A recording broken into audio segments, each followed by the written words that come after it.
Alright, settle in. I'm Timothy Ren-Yer. Welcome to Firewall, a 3-part podcast on reclaiming the strength you never knew you had. For years, you've been told you're the problem. The scapegoat.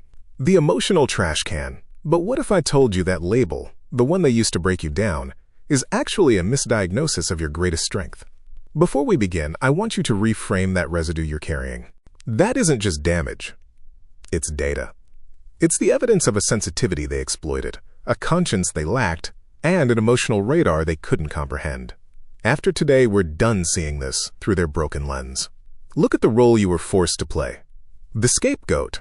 It is important that you realize you're not a character in their story. You're the author of yours. You were the one who felt the toxicity first, who reacted to the dishonesty, who absorbed the chaos because you were the only one in the system sensitive enough, strong enough to feel it. They called it weakness. It was, in fact, your protective circuitry going off. They needed a villain for their story. But in any functional system, the one who signals the danger is not the villain. They are the protector. Your so-called oversensitivity was a heightened awareness. Your fault-finding was an accurate assessment of a broken environment. They pathologized your health to normalize their sickness. You've spent years believing the story that you are the flawed component. But here's the paradigm shift. You were never the broken part. You were the alarm system. And now, we're going to take that innate, misunderstood protective instinct and redirect it, not to absorb their chaos, but to create your own peace. In this series, you're not resigning from being the scapegoat. You're being promoted from scapegoat to protector. You're taking that same hyper-awareness they punished and turning it into your boundary intelligence. That radar for mood shifts, that's now your early warning system. That tendency to over-explain, that's a deep-seated need for integrity we will channel into clear, non-negotiable statements. The core protocol remains: No-JADE. Justify. Argue. Defend. Explain. But understand why you did it. You jade because you, the protector, were trying to fix a system that was intentionally broken. You were trying to logic with the illogical, bring fairness to the unfair. You were using your protector's tools, reason, empathy, clarity, on people who see those tools as weapons to be disarmed. Stop handing your tools to the wrecking crew. Are you ready to redirect that protective energy? To stop trying to save them from the consequences of their actions and start protecting yourself? This isn't about becoming cold. It's about becoming strategic. A true protector knows when to engage and when to fortify the gates. If this video helped you out or you enjoyed it, please hit that like button. It really helps the algorithm find more people who might need this. And if you want more video from my life coaching series, hit subscribe to join the community. The scapegoat's sensitivity is the protector's greatest asset. We're beginning the work of retraining and redeploying it. Segment 1. The protector's origin story.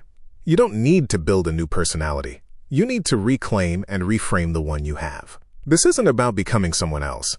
It's about understanding the heroic, misunderstood function you were already serving. Here is our 3-phase protocol for the protector's retraining. 1. The functional reassessment. We will reframe the symptoms. Your hypervigilance isn't a disorder. It's a surveillance system that was forced to work overtime in a war zone.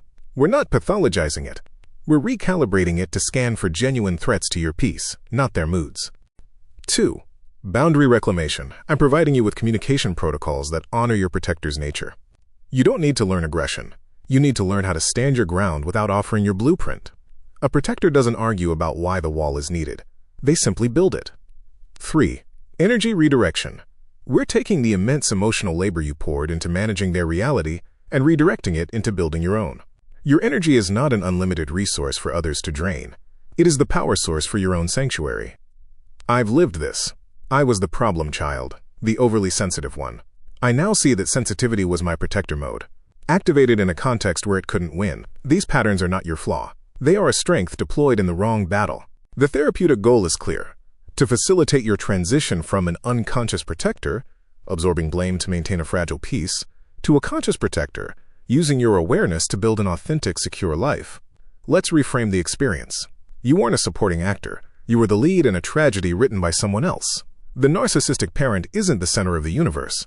They are a black hole of need, and you were the star caught in their gravity, burning yourself out to give them light. Your role as scapegoat was a projection. They saw in you the empathy, conscience, and accountability they lacked, and they hated you for it. They called you weak because your emotional transparency exposed their opaque manipulations. The golden child got the hollow praise. You, the scapegoat/protector, got the truth and the punishment for seeing it. The narcissistic parents' division of their children into golden child and scapegoat is a dysfunctional but strategic coping mechanism rooted in their own unresolved developmental trauma. During their formative years, they likely experienced profound neglect, conditional love, or emotional violence, fracturing their core sense of self. To survive, they constructed a fragile, inflated ego, a false self, that must be constantly validated and shielded from any perceived flaw or threat. This is where the roles are assigned. The golden child becomes the vessel for this false self. They are idealized, not for who they are, but for their ability to reflect the parent's grandiosity, achievements, and desired image. They carry the parent's hopes and unfulfilled dreams, receiving praise that is contingent upon perfect performance and loyalty. Conversely, the scapegoat becomes the repository for everything the narcissistic parent secretly hates and fears within themselves: shame, vulnerability, failure, and weakness. By projecting these disowned parts onto one child, the parent maintains their own delusion of perfection. The scapegoat's punishment for normal behavior or independent thought serves a dual purpose. It discharges the parent's internal rage and creates a permanent distraction from the parent's own emptiness. This toxic dynamic is not about the children's true selves, but about the parent's desperate, trauma-born need to regulate a shattered inner world through control and projection. So what does the protector's normal day look like in recovery? It starts with repurposing that radar. Instead of scanning their mood to preempt an attack, you scan your own energy. Is this interaction draining or sustaining? Is this request reasonable or an extraction? You use your finely tuned sensitivity for self-attunement. Then adulthood arrives. Your broken picker? It's not broken. It's calibrated to the familiar dysfunction because your protector self is drawn to wounded systems, trying to heal them. You aren't attracted to chaos. Your inner protector is activated by the scent of injustice and imbalance. We must retrain it to seek out and build stable systems, not just rescue failing ones. The toll on self-image? It was a campaign of discrediting the witness. They had to make you doubt your own perceptions because your perceptions were accurate. Rebuilding means trusting that protector's intuition again. Your high-performance engine wasn't a lawnmower. It was a precision instrument being used as a battering ram. We're returning it to its original elegant purpose. So how does the protector heal? By ceasing external rescue missions and commencing an internal restoration project. The most powerful intervention is giving your protector a new, rightful mandate.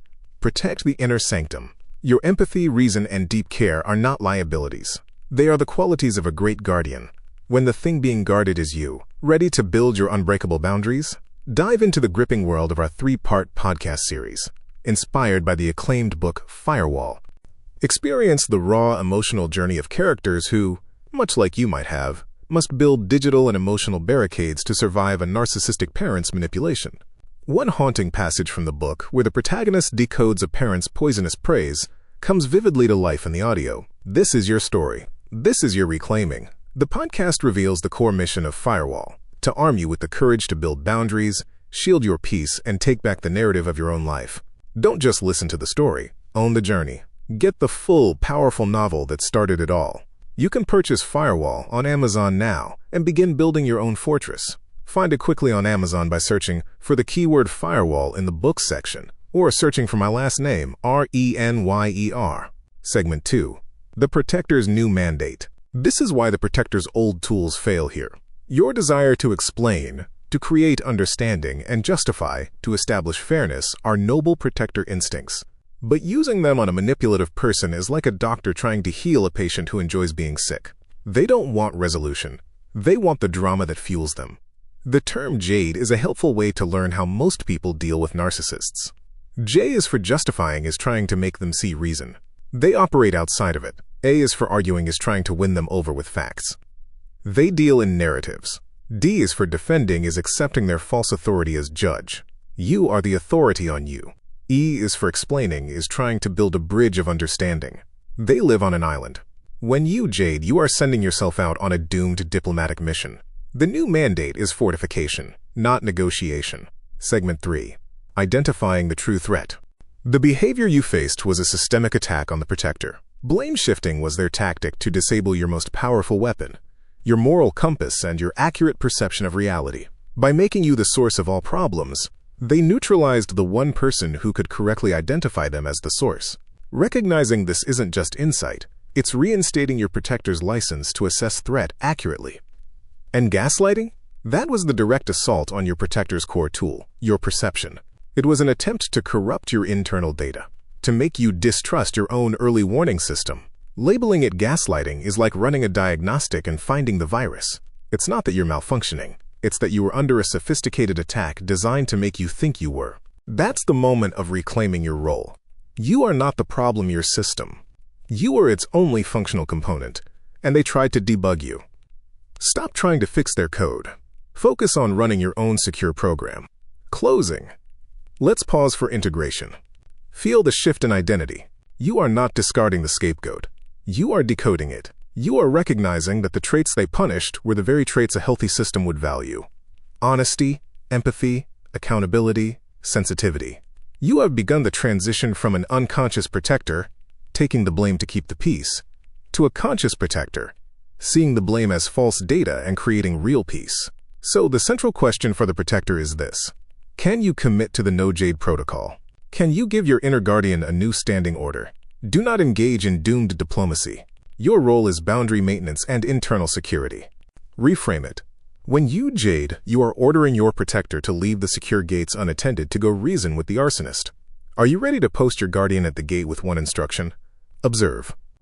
Assess. Protect. Do not parley. This is the practice of the conscious protector, conserving energy for defense and creation, not for futile explanation. The pleading negotiator is retired. The steadfast guardian is on duty. All right, that's our work for part 1. Move through your world with this new identity. You are not the family's problem. You are its unwilling, uncredited security system. If the blame shifters look for a target, let them find an empty chair. The protector has left that outpost to guard a more important territory, your own well-being. Monitor your boundaries with the precision you once used to monitor their moods. Uphold the No-JADE protocol as your guardian's prime directive. Stop apologizing for having a conscience in a room full of ghosts. In the next episode, we will get tactical. We'll translate this protector identity into specific, unassailable scripts and strategies. We will move from redefining your role to operating flawlessly within it. Until then, stand your ground. Your sensitivity is not a wound, it's your radar. Your conscience is not a burden, it's your compass. Start acting like the guardian you always were. I'm Timothy Ren-Yer. You're not a character in their story. You're the author of yours.